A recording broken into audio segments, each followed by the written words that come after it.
Varicose veins బాధితులకు శుభవార్త. హైదరాబాద్ లో ఉచిత కన్సల్టేషన్ మరియు స్క్రీనింగ్ కొరకు ఎవిస్ హాస్పిటల్స్ ని సంప్రదించండి.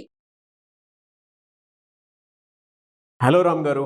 హాయ్ నాగరాజు. అంటే చాలామంది సోషల్ మీడియాకి అడిక్ట్ అయిపోయి ఉన్నారు. ఏ విషయాలు సోషల్ మీడియా వైపు అతిగా పిల్లల్ని తదేకంగా కాన్సన్ట్రేట్ చేసి ఫోకస్ చేసి అన్నీ పక్కన పెట్టేసి వాటి వైపుకే మళ్ళించేలాగా చేసే అవకాశం ఉంది. అంటే ఏ కంటెంట్ వాళ్ళని ఎక్కువగా అంటే ఏ ఫ్యాక్టర్స్ వాళ్ళ వైపు అంటే సోషల్ మీడియాలోనే మునిగిపోయేలా చేస్తూ ఉంటుందంట. అసలు అంటే ఏం ట్రిగర్ చేస్తే దానికి అడిక్ట్ అయిపోతూ ఉంటారు. నాగరాజు, మా సుబ్రావు ఏం చేశాడంటే రోడ్డు మీద వస్తుంటే పక్కనే ఒక చిన్న పిల్ల కనపడింది. చాలా ముద్దుగా ఉందని ఇంటికి తీసుకొచ్చాడు. ఇంటికి తీసుకొచ్చి ఆ పిల్లకు బాగా చూసుకుంటూ పాలు పోసి పెద్ద చేస్తుంటే అది రోజు ఎంటర్టైన్ చేస్తూ ఎగురుతూ సుబ్బారావు మంచి టైం పాస్ అవుతూ ఉంది. అది రోజు పెరిగి పెద్దదవుతూ ఉంది. చూడ్డానికి ఇంకా ముద్దుగా ఉంది, ఇంకా పెద్దదైంది. చూస్తుంటే ఇది పిల్లి కంటే పెద్దదవుతుంది అనుకునేలోగానే అది పిల్లి కాదు, పులి అని అర్థమైంది. ఏదేమైనా మనం తెచ్చుకున్న పులే కదా అని దానికి పాలు పోయడం, అప్పుడప్పుడు తింటుంటే దానికి మాంసం ఇవ్వడం చేశాడు. పులి చిన్నగానే ఎందుకుంటుంది, పెద్దదైపోయింది. ఎంత పెద్దదైందంటే సుబ్బారావు కంటే పెద్దదైపోయింది. పెద్దదైపోయిన పులిని ఇప్పుడు మన పులి అని అనుకోవాలా, అది క్రూరముఖం కాబట్టి ఏదైనా మింగేస్తుందని భయపడాలా అర్థం కాని పరిస్థితిలో అయినా దాని మీద ప్రేమను చంపుకోలేక నేను తెచ్చిన పులే కదా అని దాన్ని తినిపెట్టడం మొదలుపెట్టాడు. ఓ రోజు 2-3 రోజులు క్యాంప్ బయటికి పోయి వచ్చేసరికి పులి బయట ఉంది. చూస్తే పులి సుబ్బారావు కోసం ఎదురు చూస్తుంది. కానీ ఎందుకు ఎదురు చూస్తోంది అంటే 3 రోజులు సుబ్బారావు తిండి పెట్టలేదు, ఇప్పుడు సుబ్బారావు కోసం చూస్తాం. ఇందాక నువ్వు అడిగిన ప్రశ్నలో సోషల్ మీడియాను మనం ఇలాగే పెంచి పోషించాం. ఇప్పుడు అది ఎదురు చూస్తుంది మనల్ని మొత్తం మింగేద్దామని. జీవితాన్ని మింగేసే పరిస్థితిలో ఉంది. అందుకే అసలు ఎటువంటి మన జీవితంలోకి అది ఎట్లా ఎంటర్ అయిందంటే కంటికి కనపడని శత్రువుతో మనం పోరాడాం. అందరికీ తెలుసు కరోనా వైరస్. ఆ పాండమిక్ ప్రపంచమంతా వ్యాపించి దాన్ని ఎలా అడ్డుకోవాలో తెలియదు, ఎందుకంటే కంటికి కనిపించదు కాబట్టి. కంటికి కనిపించే వైరస్ ఒకటి ఉంది, అది పాండమిక్ లాగా విస్తరించింది. Nothing but a social media. This is a pandemic of a social media. 1, 2, 3, 4 ఇవన్నీ ఇవి మన బాడీ పార్ట్స్ లాగా కనిపిస్తాయి. ఇప్పుడు లోగోస్ లాగా ఉండవు. అసలు పరిస్థితి ఎట్లా అయిపోయిందంటే ఒక మొబైల్ ఫోన్ అయస్కాంతం అయితే మనిషి ఎక్కడున్నా సరే తలొంచుకొని దాని వైపుకి అందరూ ఆకర్షింపబడి లాగి పడేస్తుంటుంది. ఇవన్నీ చూస్తుంటే ఫిట్నెస్ ఎట్టబోతుందో చూడండి. పోతుంది. ఫస్ట్ మెడ నొప్పి వచ్చేస్తుంది, చుట్టూ ఏం జరుగుతుందో తెలియకుండా ఉంటారు. సో ఇట్లాగే అది ఎంత లాగేస్తుందంటే నువ్వు వేరే డైరెక్షన్లో వెళ్ళాలని అనుకున్నా, నీకు వేరే చోట పని ఉన్నా సరే ముందు ఇక్కడికి రా అని లాగేస్తేనా అయస్కాంతాన్ని పట్టుకొని ఎక్కడున్నోళ్ళు ఏ స్థాయిలో ఉన్నారు, ఏ ఏజ్ వాళ్ళైనా, ఏ రంగంలోని వాళ్ళైనా దానికి ఆకర్షింపబడుతున్నారు. ఇంట్లో ఎవరన్నా ఏదైనా పని చెప్తున్నారంటే మనకి సెల్ ఫోన్లో మనం మునిగిపోయి ఉంటే ఒక నిమిషం అని చెప్తాం. ఆ 1 నిమిషం కాస్త 10 మినిట్స్ అవుతాయి, 20 మినిట్స్, 15 మినిట్స్, 30 మినిట్స్. అంటే రీల్సో కాంటెంటో ఏదో వెళ్ళిపోతూ ఉంటుంది. పిలిచేటప్పుడు అటెన్షన్ కూడా ఇవ్వం. ఆ పిక్చర్ చూస్తే నాకు అయ్యి గుర్తొస్తున్నాయి. అంటే మన ఇళ్ళల్లో కామన్ బిహేవియర్ ఇది. 1 నిమిషం అని అంటాం. వైఫ్ పిలిచిన, పేరెంట్స్ పిలిచిన పిల్లల్ని 1 నిమిషం అన్నాను కదా. ఆ 1 నిమిషం కాస్త ½ అవర్, 1 అవర్, 2 అవర్స్ అయిపోతుంది. మింగేస్తుంది. ఇందాక నువ్వు నాకు చూపించేటప్పుడు నారాజు ఇట్లా అన్నాం. బాడీ లాంగ్వేజ్లో గతంలో మనిషి జీవితంలో ఇంతవరకు చరిత్రలోనే ఎప్పుడూ లేని పోస్చర్ ఇది. అవును, ఆ పోస్చర్ వచ్చేస్తుంది. భయంకరంగా ఉంది సార్. ఒక్కసారి ఇట్లా స్క్రోల్ చేస్తే చాలు కొత్త ప్రపంచంలోకి నువ్వు అడుగు పెట్టచ్చు అని అనడానికి స్క్రోలింగ్ మీద ఎంతోమంది న్యూరో సైకాలజిస్టులు, మార్కెటింగ్ పర్సన్స్ రీసెర్చ్ చేసి ఇది ఎలా స్క్రోల్ చేయాలి, ఎంతసేపట్లో పైకి వెళ్ళాలి, ఏ వేలు ఉపయోగిస్తే అత్యంత ఈజీగా ఉంటుంది అని బాగా ఆలోచించి ఇంట్రడ్యూస్ చేసిన సిస్టమ్ ఇది. అందుకే ఏం అక్కర్లేదు, ఒక్క చెయ్యి, ఒక బటన్ వేలు బాగా పనిచేస్తే చాలు. స్క్రోలింగ్ వెనకాల చాలా రీసెర్చ్ ఉంది. సో మనిషి కోరుకుంటే వెంటనే ఇది నాకు నచ్చలేదని అంటే నచ్చేది వచ్చేదాకా ఎదురు చూడక్కర్లేకుండా నచ్చేది వచ్చేదాకా సచ్చినట్టు మనం ఒక్కసారి అలా అనేస్తే చాలు, మళ్ళీ ఎక్కడికి వెళ్ళాలో అక్కడికి వెళ్తాం. అరచేతిలో ఆకాశం. అరచేతిలో ఆకాశం, అరచేతిలో స్వర్గంలాగా కనిపించే నరకం అది అని, అందుకే మనం పాండమిక్ అన్నాం. అయితే నానాజీ చూస్తే ఏ యూత్ 10 మంది ఉన్నా సరే నీకు ఇవే దృశ్యాలా కనిపిస్తాయి. అందులో నేను కూడా ఉన్నానని అనిపిస్తుంది. అయితే మనకేంటంటే ఇప్పుడు because of this social consciousness, social awareness miss అయిపోయింది. ఎందుకంటే నేను ఇంకోరితో ఉంటే అది సొసైటీ, నేను ఒక్కనే ఉంటే, ఇప్పుడు అందరితో ఉండి ఒక్కడిగా ఉండడం ఎలా అన్న ప్రశ్నకు ఇదే ఆన్సర్. అసలు ఏదో పెద్ద మీరు సిటీలో ఏదో పెద్ద కాలేజీలో బాగా చదువుకున్న వాళ్ళు స్మార్ట్ ఫోన్లు తీసుకున్నారు అనుకున్నారేమో, ఊళ్ళోకి వెళ్ళండి ఇట్లా కనిపిస్తారు. నేను చూసాను, ఏమన్నా చిన్న పార్క్ ఉంటే చాలు, పార్కులో అట్లా కూర్చొని ఉంటారు, అట్లా కూర్చున్నారు అందరూ. వాళ్ళ ప్రపంచాన్ని మరిచిపోయి కొత్త ప్రపంచంలోకి ఎంటర్ అయిపోయి అదే నిజమైన ప్రపంచం అనే భ్రమలో చాలామంది బతుకుతుంటే, ఎంతమంది తల్లిదండ్రులు, ఎంతమంది టీచర్లో, ఎంతమంది వీళ్ళు ఫలానా స్థాయికి చేరతారని ఎదురు చూసిన వాళ్ళు అసంతృప్తికి లోనై ఈ ప్రపంచంలో దీన్ని పాండమిక్గా భావించి పరిగెడుతున్నారు పారిపోయి. దీంట్లో చాలా డార్క్ సీక్రెట్స్ ఉన్నాయి నారాజు. అసలు ఎంతోమంది ప్రపంచవ్యాప్తంగా కార్టూనిస్టులు కానీ చాలామంది అసలు దీని ప్రమాదాన్ని రకరకాలుగా వర్ణించారు. ఇది మన పరిస్థితి. మీరు ఎంత చైన్స్నైనా మీరు పగలగొట్టుకొని లేకపోతే విరగొట్టుకొని బయటికి రావచ్చేమో, కానీ ఒక చిన్న కేబుల్ని మాత్రం వదిలించుకోలేరు.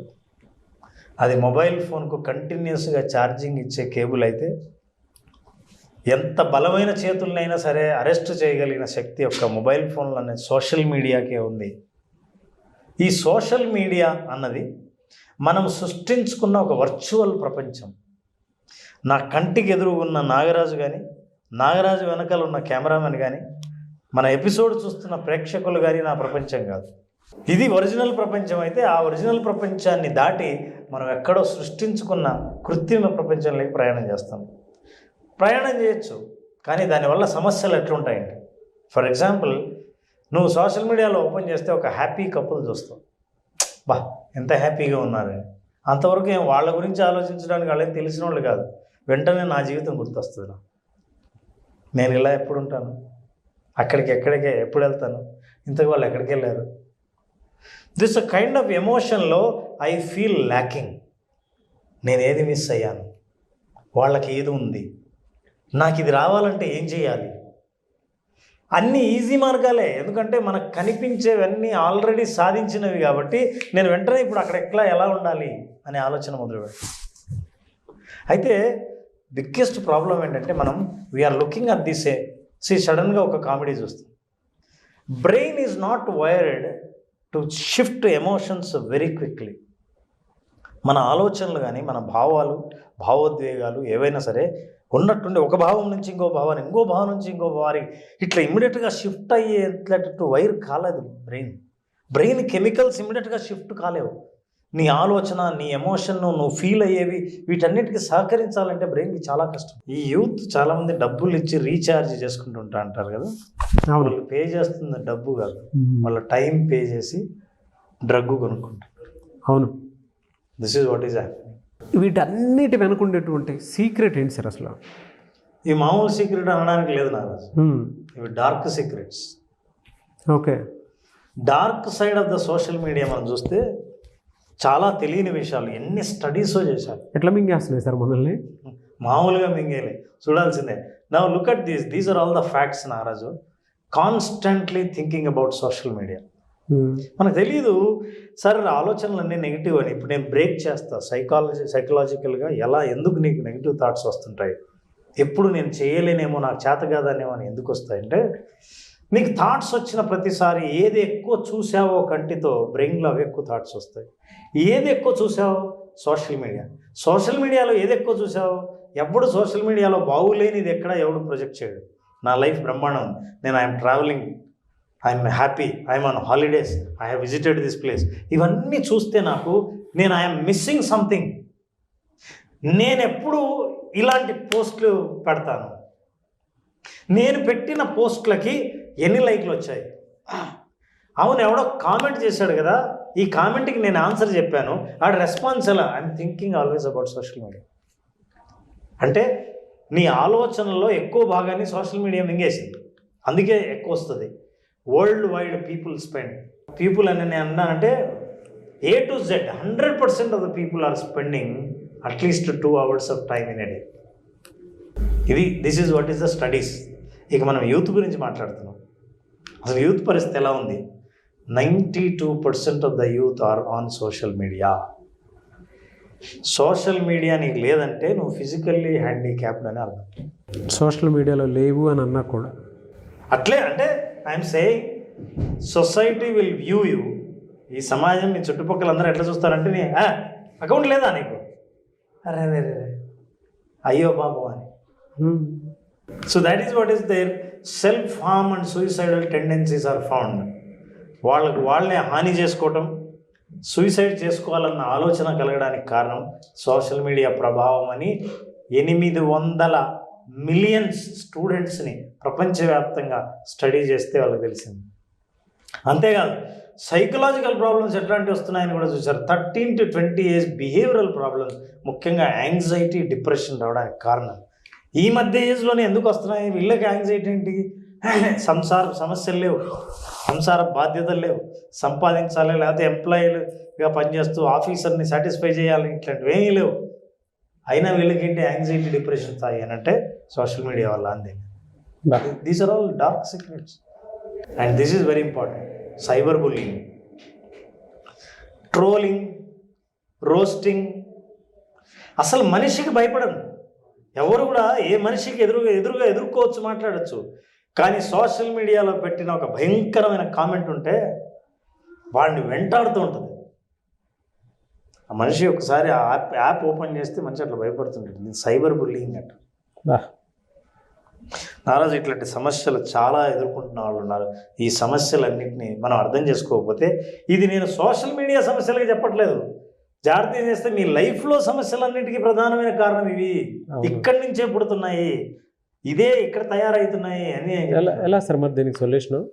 కరెక్ట్, సొల్యూషన్సే మనం మాట్లాడాం. కానీ ఇప్పటిదాకా మనం చెప్పినవి ఎంతవరకు కనెక్ట్ అయ్యి, ఎస్ ఐఎమ్ ద విక్టిమ్, నేను దీనికి బాధితుడిని, నిజంగా ఇలా బాధపడుతున్నాను అని ఊరికే నేను సొల్యూషన్ చెప్తే నా రోజు అది కూడా మన వీడియో అట్లా వెళ్ళిపోతుంది. కాబట్టి ఈ ఎపిసోడ్ చూసి కనెక్ట్ అయ్యి అసలు సోషల్ మీడియాతో నాకు వచ్చిన ప్రాబ్లం ఏంటో ఐడెంటిఫై చేసిన వాళ్ళ కోసం నేను ఇంకో ఎపిసోడ్ చేస్తాను. Very good thought sir. Anyways thank you అండి. Thank you so much Ram గారు. Thank you. Anyways thank you అండి. Thank you so much Ram sir. Great experience. అది నేను ఒక్కడిని ఫీల్ అవుతాను కాదు, క్లాస్ అయిన తర్వాత ప్రతి ఒక్కరు, అంటే మొన్న ఎన్రోల్ చేసుకొని ఎవరైతే అటెండ్ అయ్యారో వాళ్ళు కూడా మంచి రెస్పాన్స్ ఇస్తూ ఉన్నారు. ఫీడ్బ్యాక్ కూడా అంతే బాగుంది. థ్యాంక్ యూ అండి. Thank you so much. మళ్ళీ క్లాస్ ఎప్పుడైనా అవకాశం ఉంటుంది, ఎందుకంటే విజువలైజేషన్ అది ఎక్స్పీరియన్స్ చేయడానికి మీరు పెట్టింది కంప్లీట్ ప్రాక్టీస్. ఒక జీవితాన్ని అర్థం చేసుకోవడానికి, కెరీర్లో సక్సెస్ అవ్వడానికి, దాంతోపాటు చాలామందికి మనీకి సంబంధించినటువంటి బ్లాక్స్ కొన్ని ఉంటాయి. సో ఆలోచన ఎలా క్రియేట్ చేసుకుని ముందుకెళ్ళాలి అనేటువంటి దానికి, కొంతమందికి ఏమో జాబ్కి సంబంధించినటువంటి వాటిలో ఎంత త్వరగా క్విక్ చాలామంది గ్రాప్ చేసుకోవాలని ఉంటుంది, క్రాక్ చేయాలని ఉంటుంది. దానికోసమైనా సరే సో విజువలైజేషన్ ప్రాక్టీస్ అనేది మళ్ళీ ఎప్పుడు అవకాశం ఉంటుంది. అలాగే విజువలైజేషన్ ప్రాక్టీస్కి చాలా మంచి స్పందన వస్తుంది. ఎందుకంటే నేరుగా ఎదురుగా వాళ్ళ చేత ప్రాక్టీస్ చేయించే అవకాశం నాకు కూడా వచ్చింది. ఇది సెప్టెంబర్ 14వ తేదీన బ్యాచ్ స్టార్ట్ చేస్తున్నాం. September 14th. అట్లాగే ఈ ఎపిసోడ్లో స్పెషల్ ఏంటంటే 18th నాడు పున్నమి. ఆ పున్నమి రోజు స్పెషల్గా యోగ నిద్ర సెషన్ ఉంటుంది. పున్నమి రోజు రాత్రి యోగ నిద్ర సెషన్లో పాల్గొన్న వాళ్ళకి ఏవైనా సరే మానసిక రుగ్మతలు కానీ, నిద్రలేమి సమస్యలు కానీ ఉన్నవాళ్లే కాకుండా ఏవైతే మెంటల్ బ్లాక్స్ ఉంటాయో, ఆందోళనలు ఉంటాయో, భయాలు ఉంటాయో, నిర్ణయాలు తీసుకోలేకుండా ఆగిపోయిన బ్లాక్స్ ఏవైతే ఉంటాయో వాటన్నిటిని రిలీజ్ చేసే యోగ నిద్ర 18th ఉంటుంది. 14th రిజిస్టర్ చేసుకున్న వాళ్ళకి మాత్రమే ఈ అవకాశం. 14th బ్యాచ్ స్టార్ట్ అవుతుంది, సెప్టెంబర్ 14th. యోగ నిద్ర కోసం చాలామంది ఎక్స్పెక్ట్ చేసేటువంటి వాళ్ళు ఉన్నారు. స్పెషల్ అకేషన్ డే రోజు పెడుతున్నారు. సో ఇది స్పెషల్ క్లాస్ అని చెప్పేసి చెప్పాలి. అవును, ఈ మంత్కి special class visualization practice September 14th నుంచి ఉంటుంది. కాబట్టి ఆసక్తి కలిగిన వారు స్పెషల్ క్లాస్లో కనుక మీరు ఎన్రోల్ చేసుకోవాలి అనుకున్నటువంటి వాళ్ళు స్క్రీన్ మీద మీకు కాంటాక్ట్ నెంబర్ కనిపిస్తుంది, దాన్ని మీరు కాల్ ఆర్ మెసేజ్ వాట్సాప్ చేసి వెంటనే ఎన్రోల్ చేసుకోండి. Anyways thank you. Great experience and thank you so much Ram sir. Thank you.